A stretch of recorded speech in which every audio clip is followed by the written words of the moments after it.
तुम्हारा ओ बाबा बदली हमारी किस्मत पाके प्यार तुम्हारा ओ बाबा बदली हमारी किस्मत पाके प्यार तुम्हारा ओ बाबा प्यार तुम्हारा ओ बाबा प्यार तुम्हारा ओ बाबा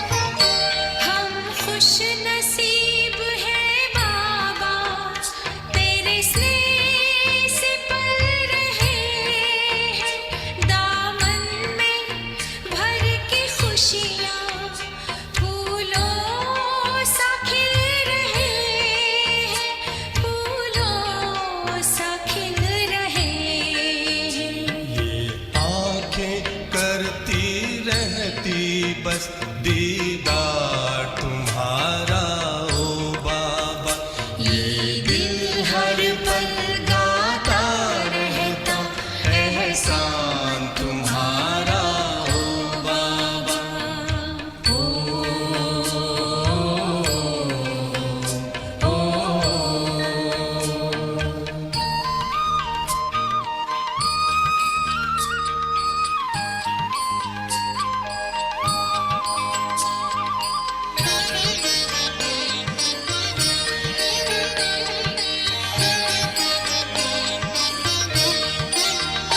मिलता असीम सुख मन को बस तेरी ही यादों में दिल और नहीं कुछ चाहे आकर तेरी बाहों में आकर तेरी बाहों में अब तो तुझ पर बलिहार है जीवन ये सारा ओ बाबा ये दिल हर पल गाता रहता एहसान तुम्हारा ओ बाबा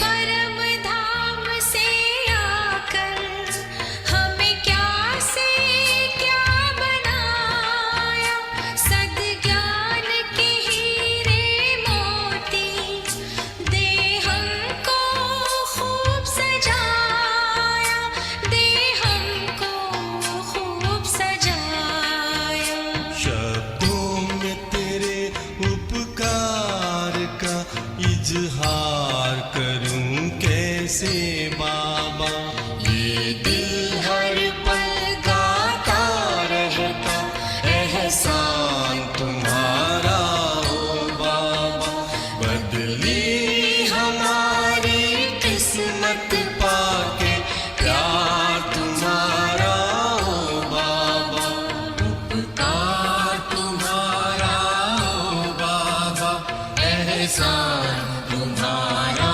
ओ बाबा उपकार तुम्हारा ओ बाबा एहसान तुम्हारा ओ बाबा प्यार तुम्हारा ओ बाबा प्यार तुम्हारा ओ बाबा ओ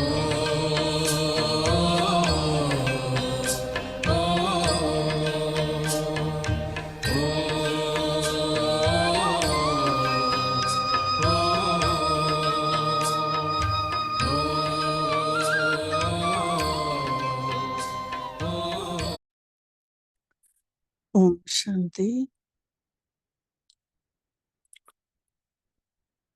अॼु जी मिठड़े बाबा जी मिठड़ी वाणी आहे 12 मई 2026 जी। अॼु शिव भोलोनाथ भंडारी असां आत्माउनि जे लाइ जेके शिक्षाऊं ॾियनि था उहे अनमोल शिक्षाउनि जा मिठड़ा महावाक्य। पहिरीं लाइन आहे, मिठड़ा ॿार हिन महिल विनाश जो समय ॾाढो साम्हूं अची वियो अथव। इन्ही करे हिकिड़े ही परम पिता परमात्मा सां सच्ची प्रीत रखो, कंहिं देहदारी सां न।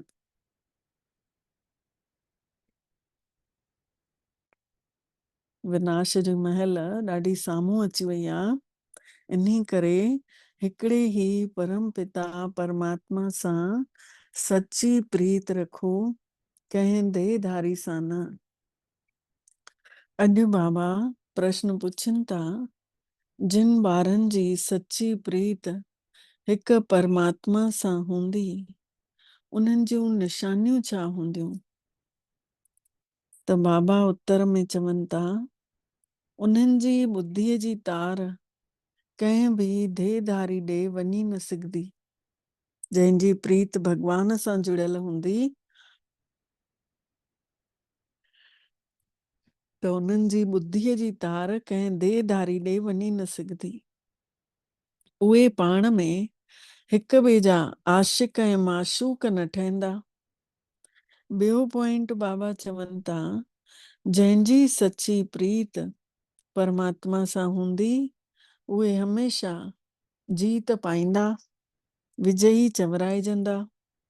विजयी ठहण मतलब सतयुग जो महाराजा महारानी ठहण। विजयी ठहण मतलब सतयुग जो महाराजा ऐं महाराणी ठहण। टियों पॉइंट चवनि था, जंहिंजी प्रीत हूंदी परमात्मा सां उहे प्रीत बुद्धि सदा भगवान सां सच्चा रहंदा आहिनि, कुछ बि न लिकाईंदा। चौथों पॉइंट चवनि था, रोज अमृत वेले उथी प्यार सां बाबल मिठड़े खे यादि कंदा। ऐं पंजो पॉइंट चवनि था कि दधीची ऋषि वांगुरु उहे आत्माऊं सेवा में हॾियूं हॾियूं ॾींदा। ऐं छहों ऐं आख़िरी पॉइंट बाबा चवनि था कि जंहिंजी ॿारनि जी प्रीत सची परमात्मा सां हूंदी, उन्हनि जी बुद्धि दुनियावी ॻाल्हियुनि में भटकी न सघंदी आहे। गीत आहे, न उहो असां सां धार थींदो, न बाबा असां सां अलॻि थींदो, न मुंहं मां कुछ ईअं निकिरंदो। ओम शांति। हे ब्रह्मा जे मुख वंशावली ब्राह्मण कुलभूषण प्रतिज्ञा कनि था, छोकि उन्हनि जी प्रीत हिक परमात्मा सां जुड़ियल आहे। ऐं तव्हां ॼाणियो था, हे विनाश जी महल अथव। बाबो मिठड़ो पंहिंजे ॿारनि खे सम्झाणी ॾियनि था कि विनाश त थियणो ई आहे। विनाश जी महल जंहिंजी प्रीत हिक परमात्मा सां हूंदी उहे ई जीत पाईंदा, मतलब उहे ई सतयुग जा मालिक ठहंदा। शिव बाबा ने सम्झायो अथऊं कि विश्व जो मालिक त राजा बि ठहंदा आहिनि त प्रजा बि ठहंदी आहे, पर पोजीशन में ॾाढो फर्क़ु हूंदो आहे। संसार जो मालिक त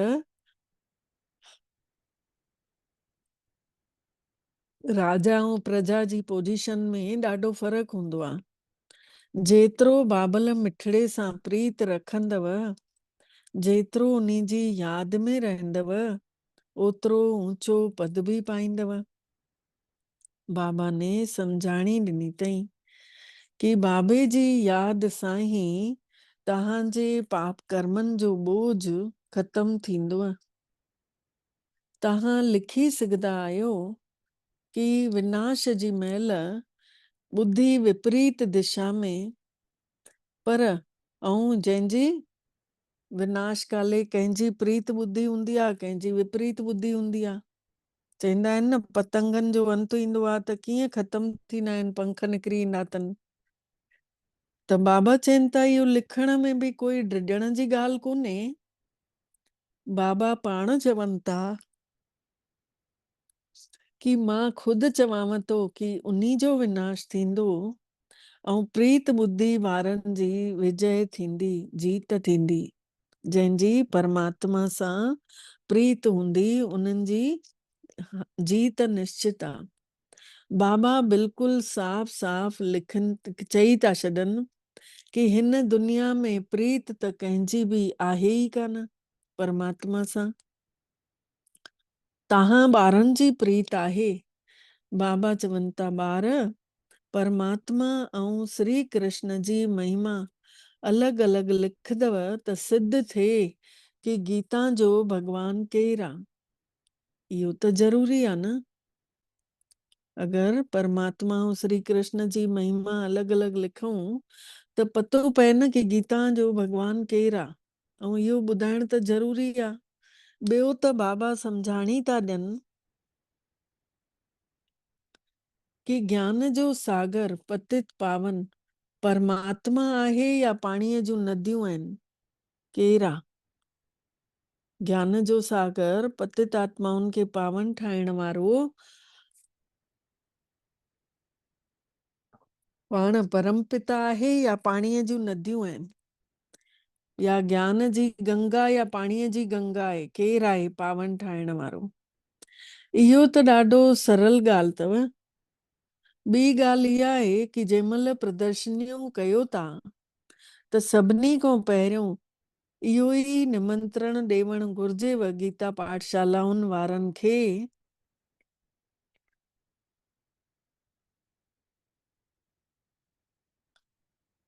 उहे त ढेर आहिनि न गीता पाठशालाऊं, त उन्हनि खे ख़ासि निमंत्रण ॾियणु घुर्जेव जेके श्रीमद भागवत गीता जो अभ्यास कनि था उन्हनि खे सभिनी खां पहिरियों सॾु करणु घुर्जेव, छो कि उहे ई विसरी विया आहिनि ऐं सभिनी खे विसारींदा था रहनि। पाण बि विसरी विया आहिनि, श्री कृष्ण खे सम्झनि था कि उन्हीअ गीता ॿुधाई ऐं ॿियनि खे बि जंहिंखे ॿुधाइनि था उन्हनि खे बि परमात्मा खां परे था करनि, श्री कृष्ण जे साम्हूं था आणनि। त बाबा चवनि था उन्हनि खे सॾु करणु घुर्जेव कि हाणे अची करे तव्हां ई न्याउ कयो, पोइ जेको सम्झ में अचेव उहो कजो। त माण्हू बि सम्झनि कि हे गीता वारनि खे सॾु करनि था, गीता जेके ॿुधाइनि था उन्हनि खे सॾु करनि था। शायदि हिननि जो बि गीता जो ई प्रचार प्रसार करनि था। गीता सां ई स्वर्ग ठहियो हुयो, गीता जी ॾाढी महिमा आहे, पर भक्ति वारी गीता न।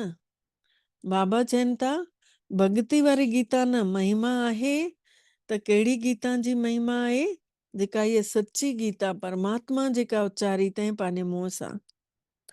बाबा चवनि था मां तव्हांखे सच ई सच ॿुधायांव थो, माण्हू जेके अर्थ करनि था उहे बिल्कुलु ई ग़लति था करनि ऐं परमात्मा हिकदमि सच सच ॿुधाइनि था।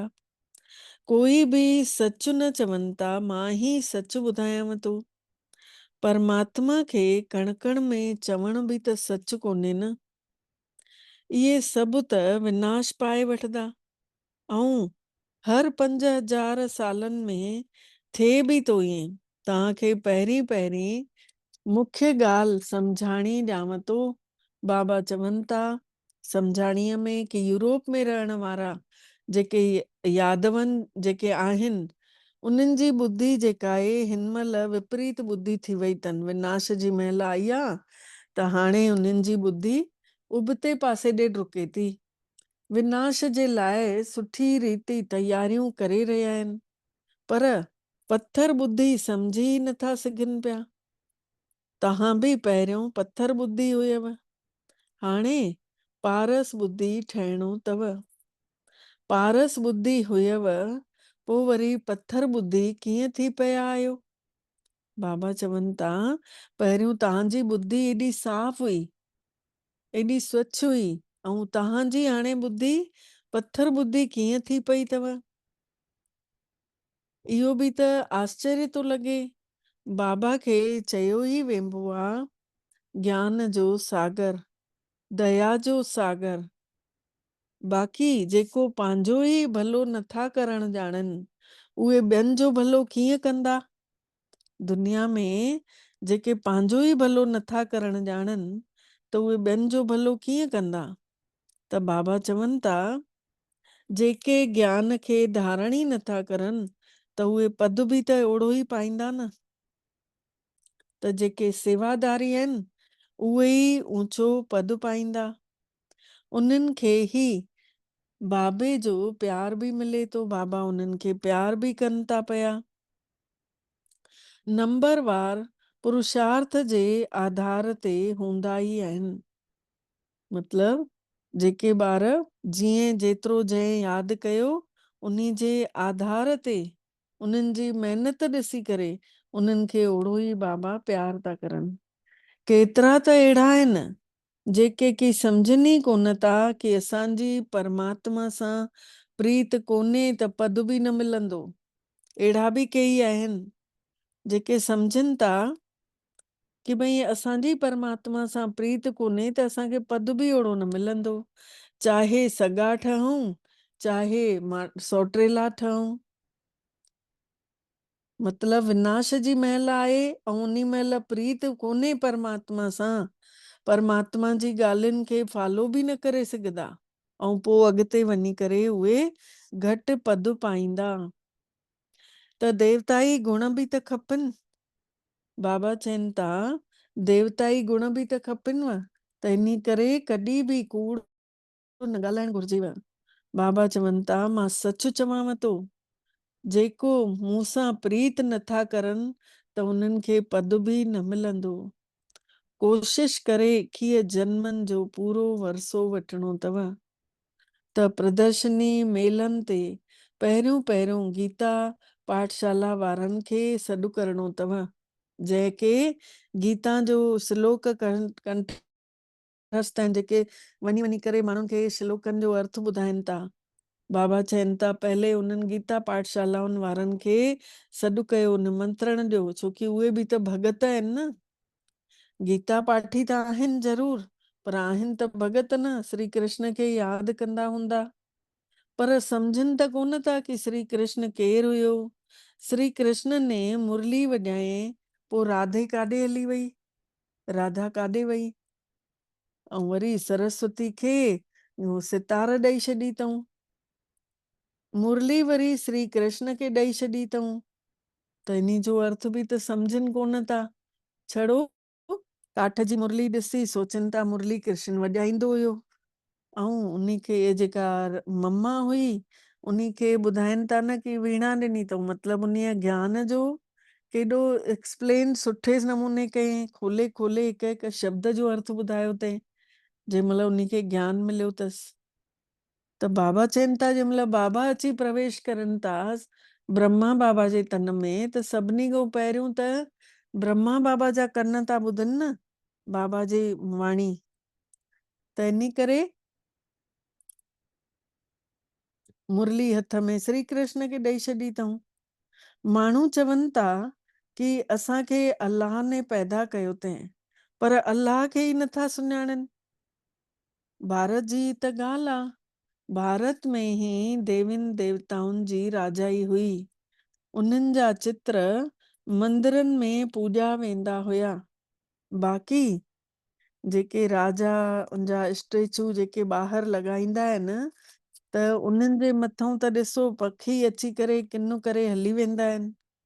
लक्ष्मी नारायण राधा कृष्ण खे ॾिसो केतिरो फर्स्ट क्लास जॻह ते विहारींदा आहिनि, उन्हनि जा मंदिर बि आहिनि, उन्हनि खे महाराजा महाराणी चवंदा आहिनि।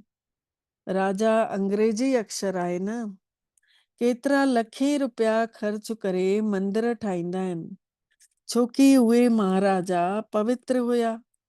जहिड़ा राजा राणी ऐं तहिड़ी प्रजा।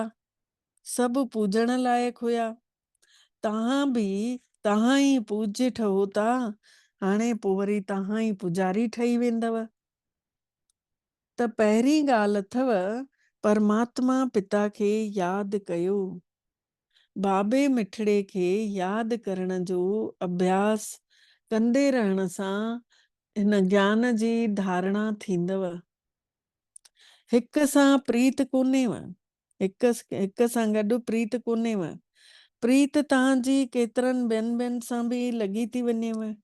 अहिड़ियूं ॿार आहिनि जेके की हिक ॿिए खे एतिरो प्यार कनि थियूं जो शिव बाबा खे बि एतिरो नथियूं करनि प्यार।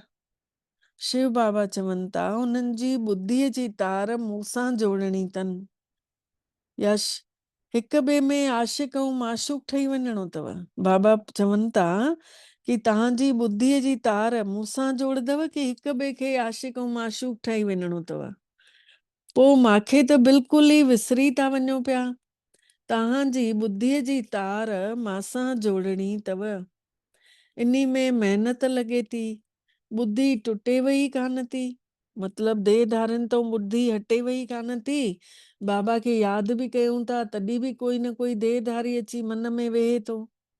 बाबा खे मैं ॾिठो अथई न बाबा ने योग में, शिव बाबा जे बदिले ॾींहं राति हिक ॿिए खे ई यादि कंदा था रहो। बाबा अगरि नाला ॿुधाइनि न त वरी छॾे बि हली वेंदा। पोइ गारियूं ॾियण में बि देरि न कंदा। हिन बाबा खे गारियूं ॾिनव त शिव बाबा झटि ॿुधी वठंदो आहे। अगरि ब्रह्मा बाबा खे गारियूं ॾिनियूंसीं त शिव बाबा झटि ॿुधी वठंदो। ऐं ब्रह्मा सां ई न पढ़ियासीं त शिव बाबा सां बि पढ़ी न सघंदासीं। ब्रह्मा जे बिना त शिव बाबा बि ॿुधी न सघे थो। इन करे चवंदा आहिनि न, साकार खां वञी करे पुछ, ब्रह्मा जे बिना शिव बाबा बि कुझु बि न ॿुधी सघंदो। इन करे काई बि ॻाल्हि हूंदी आहे त भेनर चवंदियूं आहिनि न, बाबा खां पुछी ॿुधाईंदासीं। त केतिरा सुठा सुठा ॿार आहिनि जेके साकार खे मञनि ई कोन था।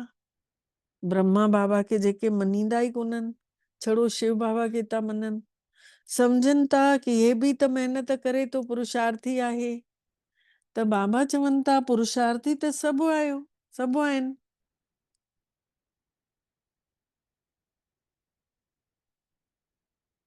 पर तव्हांखे फॉलो त माउ पीउ खे ई करिणो अथव न।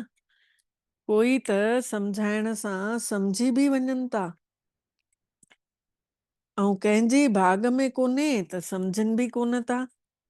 कोई त सम्झाइण सां सम्झनि बि था, ऐं कंहिंजे नसीब में कोन्हे त केतिरा भेरा बि कोर्स करायो, केतिरा भेरा बि मुरलीअ खे स्पष्ट करे ॿुधायो, पर चईंदव असांखे त सम्झ में ई न आयो।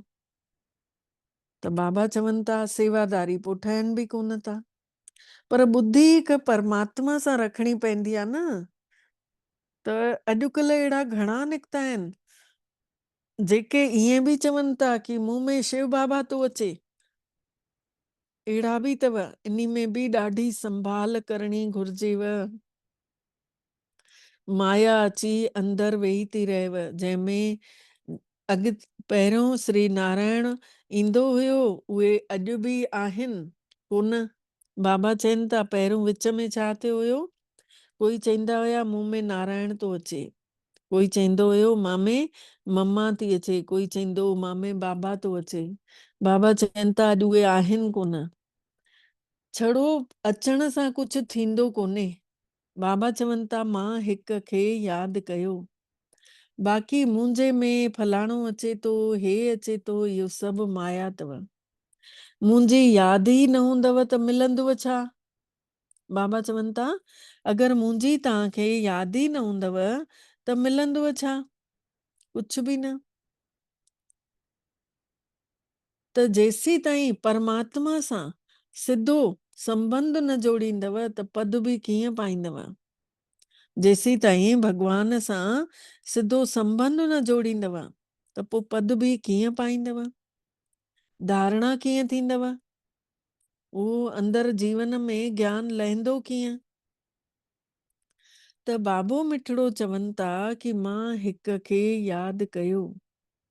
मां ब्रह्मा जे द्वारा ही तव्हांखे सम्झाणी ॾियांव थो।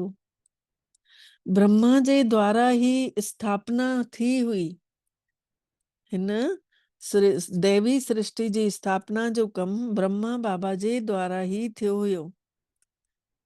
त बाबा चवनि था उन्ही में टई मूर्तियूं बि त खपनि, ब्रह्मा बि खपे, विष्णु बि खपे, त शंकर बि खपे। कोई त ब्रह्मा बाबा जो चित्र ॾिसी करे ई गुस्सो थी वेंदा आहिनि, बिगड़ी पवंदा आहिनि। ऐं केतिरा वरी श्री कृष्ण जे 84 जन्म ॿुधी ॾिसी करे बिगड़दा आहिनि, पोइ चित्र खे बि फाड़े छॾींदा आहिनि।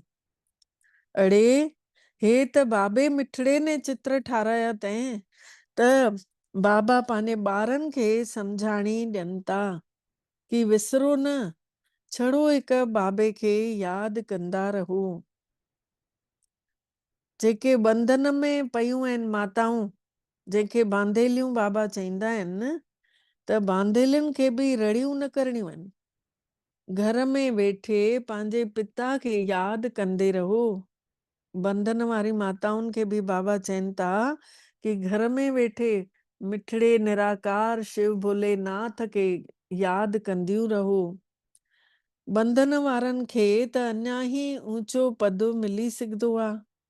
तव्हां ॿारनि खे ज्ञान ॾियण वारो हिकिड़ो ई ज्ञान जो सागर आहे। त हे जेको ज्ञान आहे, स्पिरिचुअल ज्ञान, आध्यात्मिक ज्ञान, जंहिंसां आत्मा खे सच्चो ज्ञान तो मिले, इहो हिकिड़ो परमात्मा जे सिवाय ॿियो कंहिं में भी कान्हे। ज्ञान जो सागर हिकिड़ो ई परम पिता परमात्मा आहे। उन्ही खे ही दुखनि खां छॾाइण वारो लिबरेटर चयो वेंबो आहे। इन्ही में डिॼण जी त काई ॻाल्हि ई कान्हे। पीउ पंहिंजे बचड़नि खे सम्झाणी ॾियनि था।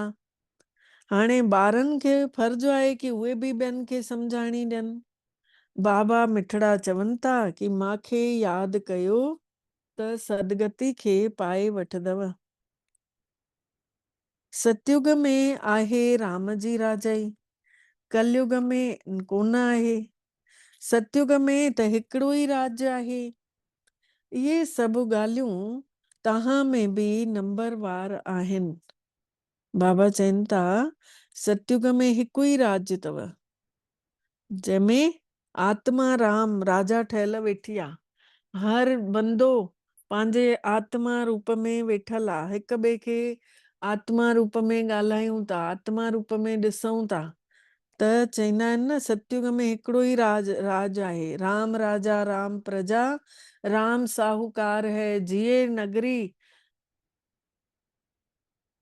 बसे नगरी जिए दाता धर्म का उपकार है।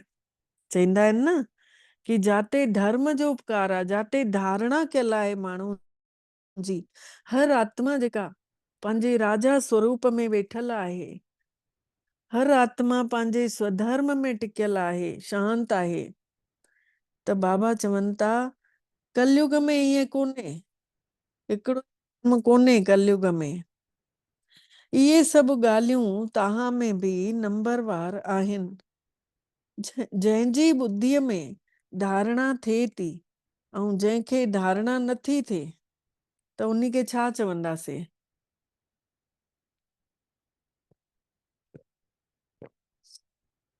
धारणा थिए थी मतलब विनाश काले प्रीत बुद्धि आहे, ऐं धारणा नथी थिए मतलब विनाश काले विपरीत बुद्धि आहे। पोइ उहो पद बि न पाए सघंदो। विनाश त सभिनि जो थियणो आहे। इहे अखर घटि आहिनि छा? शिव बाबा भोलोनाथ चवनि था कि विनाश काले प्रीत बुद्धि ठहो। हे तव्हांजो आख़िरी जन्म अथव। हिन में अगरि तव्हां प्रीत न रखंदव त पद बि न मिलंदव। हिन अगरि आख़िरी जन्म में अगरि भॻवान सां प्रीत न रखंदासीं त पद बि न मिलंदो। सचे दिल ते साहिब राजी चवंदा आहिनि न त दधीची ऋषि मुनि जेको हुयो उन्हीअ वांगुरु सेवा में हॾियूं ॾेवणियूं अथव।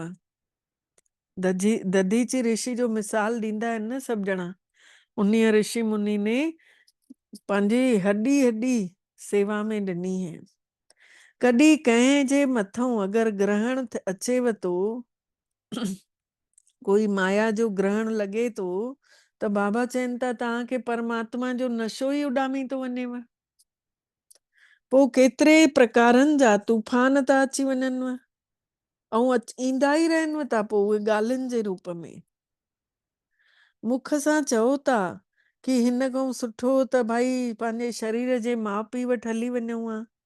जेके समर्पित आहिनि न सेंटरनि में, उन्हनि जे लाइ बाबा चवनि था कि उन्हनि जे खे बि जंहिं महिल ग्रहण अची लॻेनि थो त पोइ उहे मन में वीचार अचनि थो, जेकर पंहिंजे माउ पीउ जे घर हली वञूं, सेंटर ते न रहूं, पोइ तूफान ईंदे था रहनि उन्हनि जे मन में। पोइ मन में इहो बि लॻेनि थो कि अरे हिते त कोई मज़ो ई कान्हे, इन खां सुठो होॾे वञूं हली पंहिंजे माउ पीउ वटि, त उते पिक्चर बि ॾिसणु मिलंदी, ॿियनि ॻाल्हियुनि में बि हिरियल हुयासीं। पोइ उहे हिते रही न सघंदा, वॾो मुश्किल आहे उन्हनि जो रहणु। जेके सेंटर ते समर्पित आहिनि, अगरि उन्हनि खे कोई माया जो भूत अची लॻे थो त पोइ उन्हनि जे मन में इहे वीचार ईंदा आहिनि। बाबा इहो ॿुधाइण था चाहिनि। त बाबा चवनि था पोइ त उहे रुकी न सघंदा सेंटर में, पोइ छॾे हली वेंदा। वॾो मुश्किल आहे। हा, बाक़ी महिनत कंदा, पुरुषार्थ कंदा त ज़रूर ऊंचो पद बि पाए सघंदा आहिनि। ख़ुशीअ में रहणु घुर्जेव न, बाबा पाण चवनिव था। हाणे ब्रह्मा बाबा पंहिंजो अनुभव ॿुधाइनि था। पाण चवनि था सुबुह जो उथी करे नथो वेहां त मज़ो ई नथो अचे। लेटे रहण सां कंहिं महिल झूठो थो अची वञे। उथी करे वेहण सां सुठा सुठा पॉइंट मुंहं मां निकिरनि था। ॾाढो मज़ो थो अचे। पोइ जंहिं महिल बाबा जे मुंहं मां ज्ञान जा सुठा सुठा पॉइंट था निकिरनिसि, पोइ बाबा खे ॾाढो मज़ो थो अचे। ऐं अगरि लेटी करे यादि था करनि त बाबा चवनि था झूठो थो अची वञे, निंड थी अची वञे। हाणे बाक़ी थोरो समय अथव। असां विश्व जी बादशाही वठी रहिया आहियूं। बाबा खां असांखे विश्व जी बादशाही मिली रही आहे। इहो वेही यादि कयूं तॾहिं बि ख़ुशीअ जो पारो चढ़ी वेंदो। सुबुह जो ईअं हलंदो आहे मन में वीचार, त ॾींहं जो बि ख़ुशी रहंदी आहे। अगरि ख़ुशी नथी हुजे त ज़रूर बाबल मिठड़े सां प्रीत कोन जोड़ी अथव। बाबा चवनि था अगरि ख़ुशी हुजेव थी त सम्झो बाबल सां प्रीत अथव, ऐं अगरि उदासी अथव मन में त सम्झो प्रीत घटि कान अथव। अमृत वेले एकांत सुठी हूंदी आहे। जेतिरो बाबल खे यादि कंदव ओतिरो ख़ुशीअ जो पारो चढ़ंदो वेंदो आहे। त हिन पढ़ाईअ में बि जंहिं महिल ग्रहण लॻेव थो, छोकी पंहिंजे पिता खे भुलिजी था वञो। जंहिं महिल माया जे वशीभूत था थियूं, दुनिया जी ॻाल्हियुनि जे वशीभूत था थियूं, पोइ भॻवान खे विसरी था वञूं पिया। पोइ बाबा चवनि था बाबा खां वरसो वठिणो अथव त मन सां, वाणीअ सां, कर्मनि सां सेवा त करणी पवंदव। अगरि वरसो खपे त हीअ सेवा, इन्हीअ सेवा में ई हे पंहिंजो जीवन आख़िरीअ जो इहो इन्ही सेवा में ई गुज़ारणो आहे। अगरि दुनिया जी ॻाल्हियुनि में लॻी वेंदासीं त पोइ सेवाऊं कॾहिं कंदासीं। अगरि दुनिया जी ॻाल्हियुनि में लॻी वेंदासीं त सेवाऊं कॾहिं कंदासीं। पोइ त सुभां करे सुभां ईंदी ई कान, सुभां करे मरी वेंदासीं। त परमात्मा पिता आयल आहिनि स्वर्ग में वठी हलण लाइ। हिते त ॾिसो लड़ाईअ में केतिरा मरनि था, केतिरनि खे दुख बि थिए थो। उते त लड़ाई हूंदव ई कान, काथे न हूंदी, सतयुग में। त बाबा चवनि था सभु ख़तम थी वञिणो आहे। निंधणका अहिड़ा मरंदा जेके धणीअ जा हूंदा, उहे राज ऐं भाग्य ॿई पाईंदा। जेके निंधणका हूंदा उहे ईअं ई मरी वेंदा। पर जेके धणीअ जा थी हलनि था, बाबा जंहिंखे मिलियो आहे, उहे त राजाई बि पाईंदा ऐं भाग्य बि ठहंदुनि। त प्रदर्शनी में बि अहिड़ो सम्झाणी ॾियणी आहे कि असां पंहिंजी कमाईअ सां, पंहिंजे ई तन मन धन सां पंहिंजी ई राजाई ठाहियूं था। असां भीख नथा घुरूं कंहिंखां बि, ज़रूरत ई कान्हे भीख घुरण जी। ढेर भाइर भेनर इकट्ठा थी करे राजधानी ठाहियूं था। तव्हां करोड़ इकट्ठा करे पंहिंजो ई विनाश था करे छॾियो।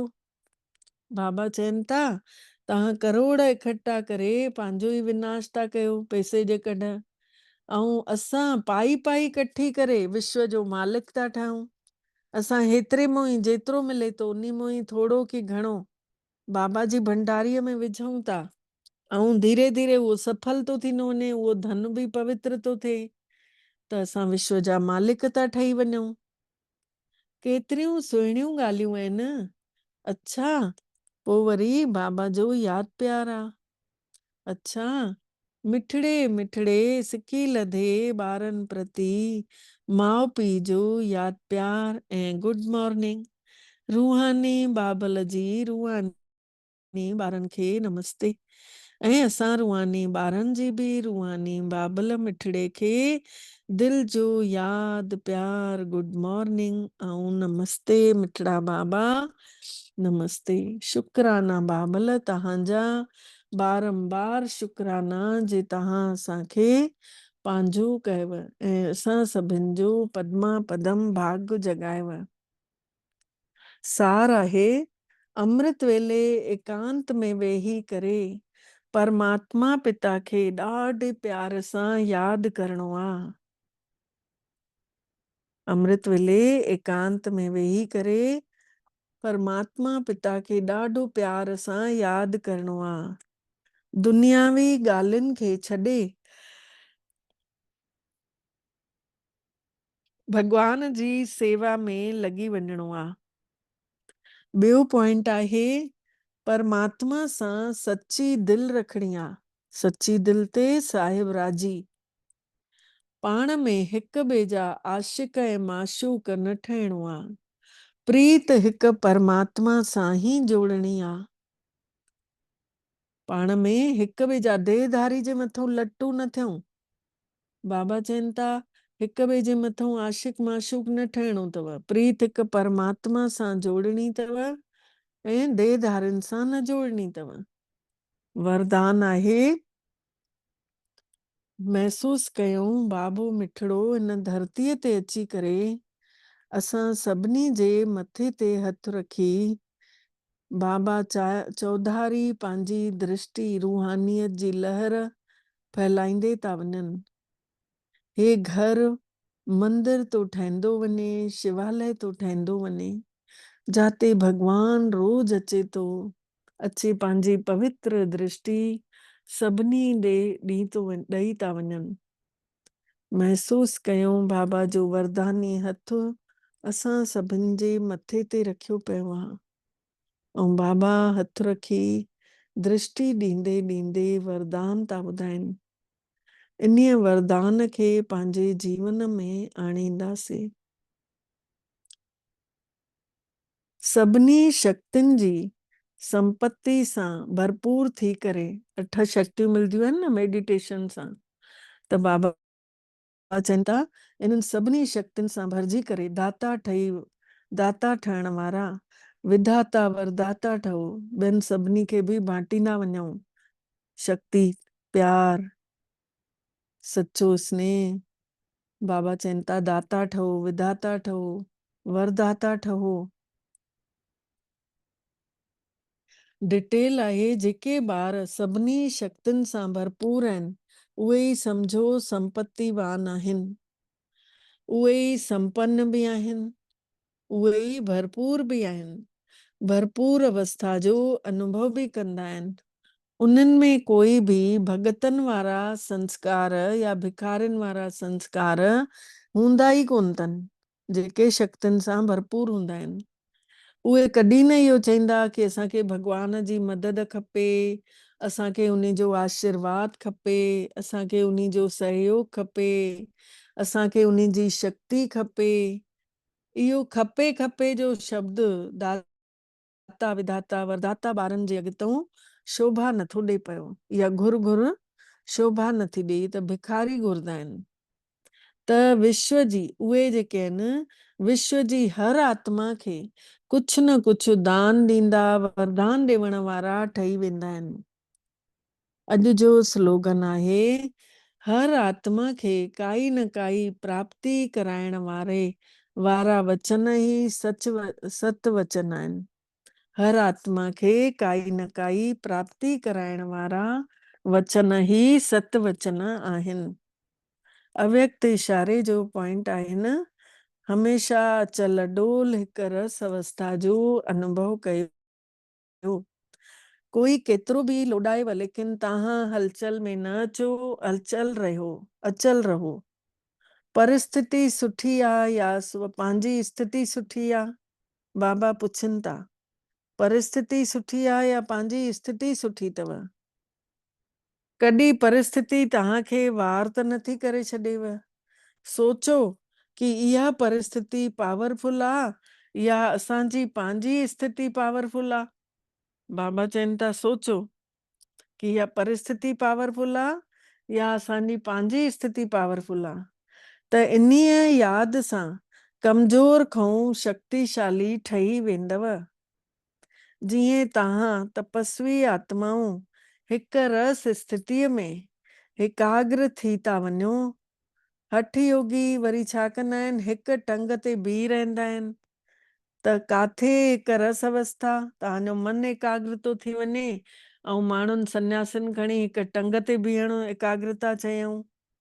त बाबा चवनि था, ॾिसो काथे हिक रस अवस्था ऐं काथे हिक टंग ते बीह रहण, फ़र्क़ु थी वियो न। त माण्हुनि जो ॾिसो अर्थ जो अनर्थ था करनि, ऐं बाबा असांखे केतिरियूं सटीक ॻाल्हियूं, सच ॻाल्हियूं जेके असांखे ॿुधाइनि था। अच्छा, ओम शांति। अनुभव कंदासीं,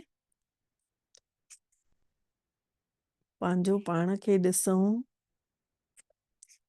मां आत्मा सभिनी ॻाल्हियुनि खां बुद्धि हटाए करे पंहिंजो ध्यानु पंहिंजे ई स्वरूप जे मथां टिकायां थी। ॾिसूं मन में केतिरियूं ॻाल्हियूं अचनि थियूं वञनि थियूं। उन्हनि सभिनी खे हाणे थोड़ी देरि जे लाइ विदा करे छॾियूं। निरड़ ते चमकीली बिंदु आत्मा जे मथां पंहिंजो मन बुद्धि एकाग्र कयूं। ॾिसूं केॾो सुहिणो इहो सितारो चकमक चकमक चमके थो पियो। इहा ई मां आत्मा आहियां। मां आत्मा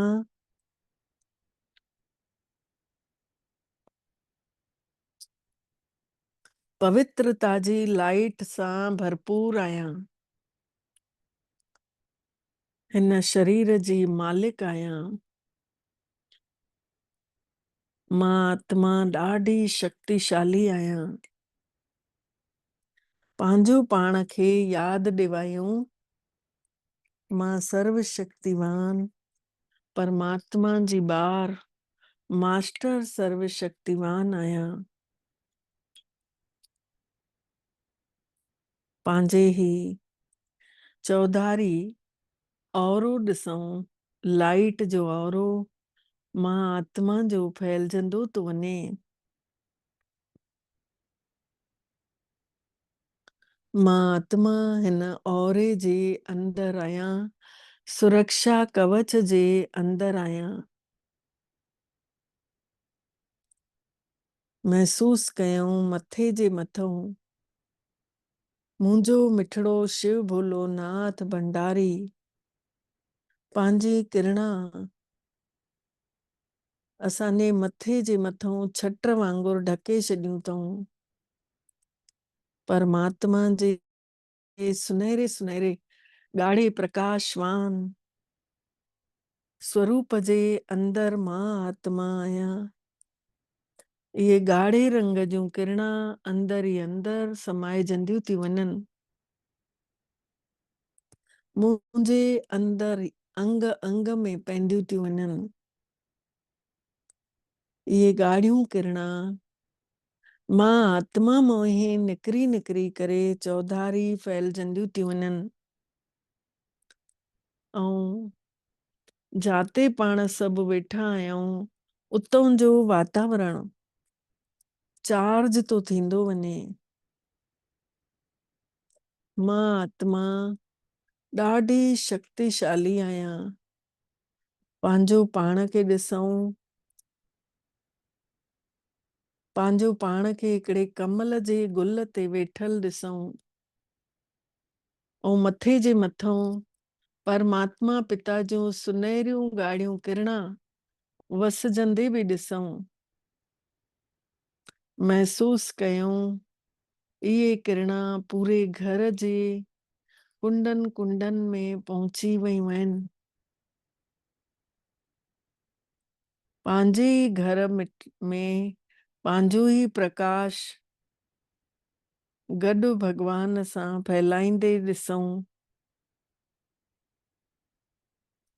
जीअं तरीक़े सां हिकु बल्ब अहिड़ी रोशनी पैदा करे छॾींदो आहे कि कमरे जो अंधारो मिटिजी वेंदो आहे।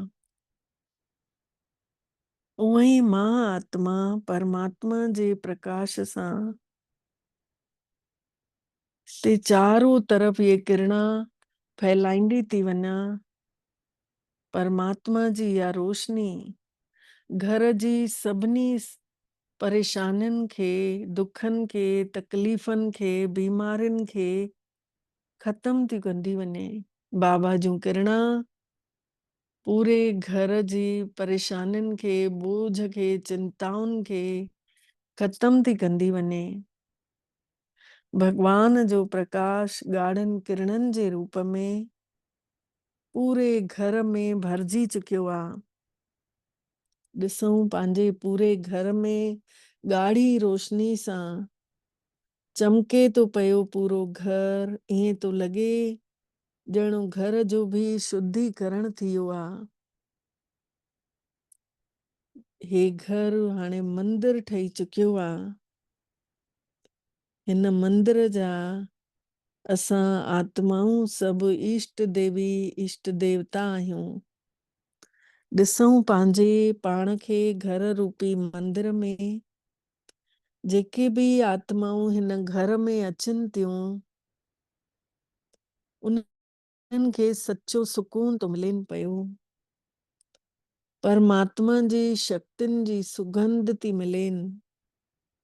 उन्हनि खे महसूसता अचे थी। ऐं हाणे पंहिंजे प्यारे मिठड़े बाबल खे चऊंसि था, हे प्राणेश्वर, हे जगत नियंता, दुख हरता, सुख करता, पंहिंजो धाम छॾे असां वटि अची वञो। हे सर्व शक्तिवान मिठड़ा बाबल, असां तव्हांजा बच्चा आहियूं। पंहिंजूं नज़रां झुकाए करे अखियूं विछाए मिठड़े भोलेनाथ भंडारीअ खे सॾु कयूं था। ॾाढे प्रेम सां बाबो मिठड़ो पंहिंजे स्वरूप सां ई हेठि लहनि था। ॾिसूं नज़ारो केॾो तेजोमय प्रकाश ई प्रकाश आहे। चौधारी ॾिसो बाबल मिठड़ो भोलोनाथ हिन घर में अची वियो आहे। असां सभिनी खे ॾिसी ॾिसी मुस्कुराइनि था पिया। पंहिंजूं ॿाहूं फैलाए करे बाबा असां आत्माउनि खे पुकारे रहिया आहिनि कि ॿार अची वञो, मुंहिंजी गोद में अची वञो। महसूस कयूं मां सर्व शक्तिवान परम पिता परमात्मा जी गोद में अची वियो आहियां। बाबा मां आत्मा खे दृष्टि ॾियनि था। ॾिसूं बाबा जे निरड़ताऊं सभिनी शक्तियुनि जूं किरणा निकिरंदियूं थियूं अचनि ऐं मां आत्मा जे मथां पवंदियूं थी वञनि। जीअं मांखे लॻे थो जीअं कि इहे फाउंटेन ई हेठि हले थो ऐं सभु सनानु करनि था परमात्मा जे प्रकाश में। सभु ॼणा तर बतर था थी वञनि, सराबोर था थी वञनि बाबल मिठड़े जी रोशनी में। पाण सभु बाबा जो हथ पकड़े बाबा खे पूरे घर में घुमायूं था। बाबा घर जो चक्कर लॻाए करे रंधिणे में अची बीहनि था ऐं बाबा खे ॿुधायूंसि था, बाबा हे ई तव्हांजो भंडारी ऐं भंडारो अथव, हिते ई तव्हांजो मां आत्मा भोग ठाहींदी आहियां। बाबा मुस्कुराइनि था, मांखे पुचकारनि था ऐं पंहिंजे घर में रहण वारी हर हिकु आत्मा खे असां आत्माऊं दृष्टि ॾेरायूं था। बाबा हर हिकु भातीअ खे दृष्टि ॾियनि था। सभिनि जो रंग रूप काया मन वचन कर्म सभु मटिजी था वञनि परमात्मा जी दृष्टि पवण सां। महसूस कयूं बाबा जूं तेज किरणा निकिरी निकिरी पूरे घर में फैलजंदियूं थी वञनि। पूरे न प्रकाश सां शहर ई चमकी वियो आहे। महसूस कयूं पूरो रायपुर शहर चमके थो पियो ऐं हिन शहर मां प्रकाश निकिरी निकिरी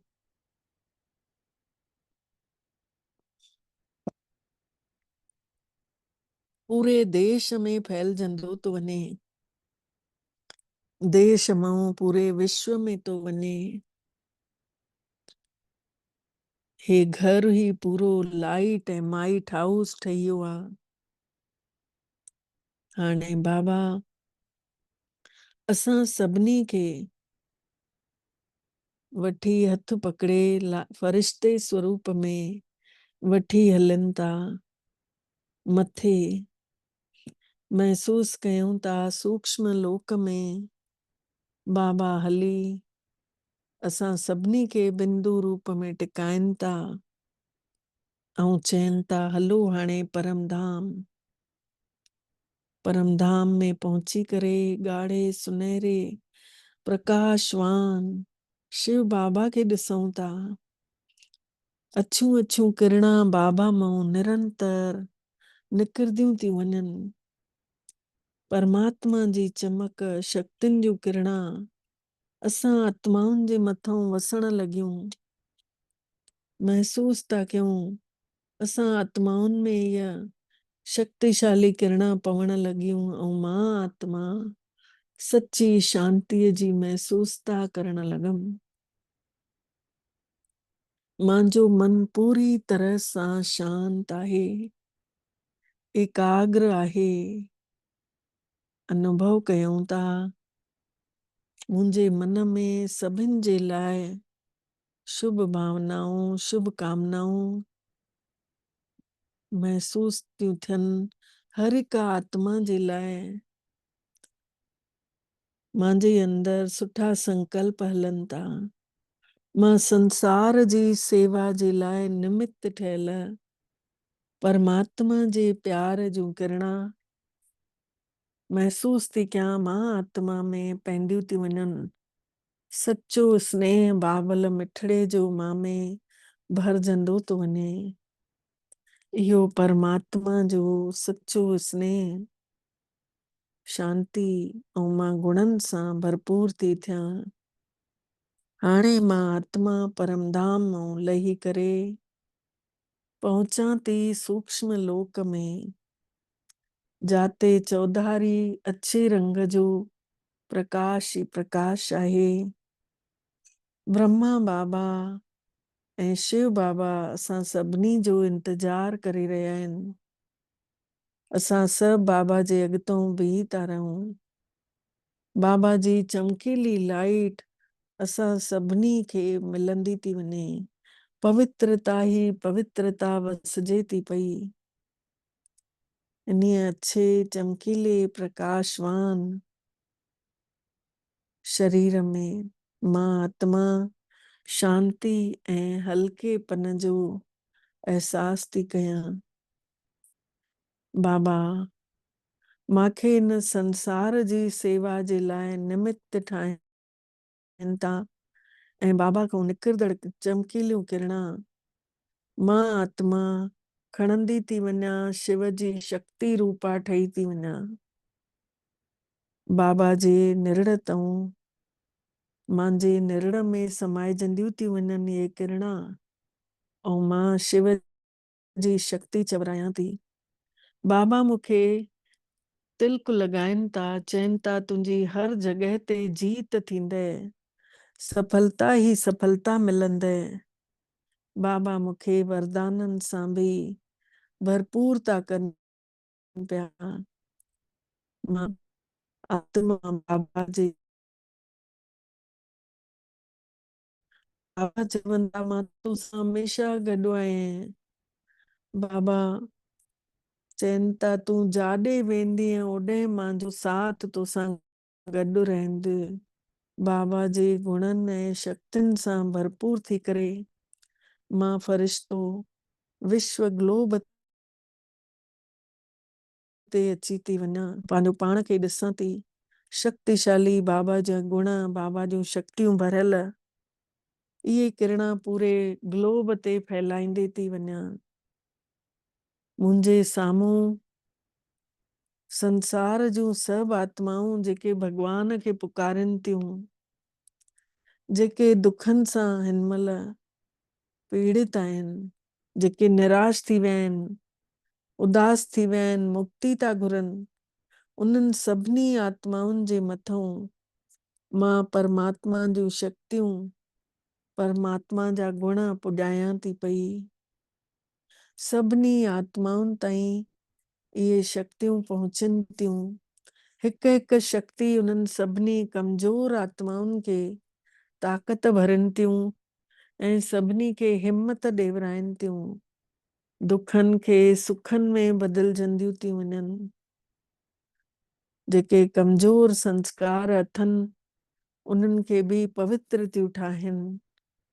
मां फरिश्ते जो प्यार सां भरियल किरणा निकिरी निकिरी सभिनी आत्माउनि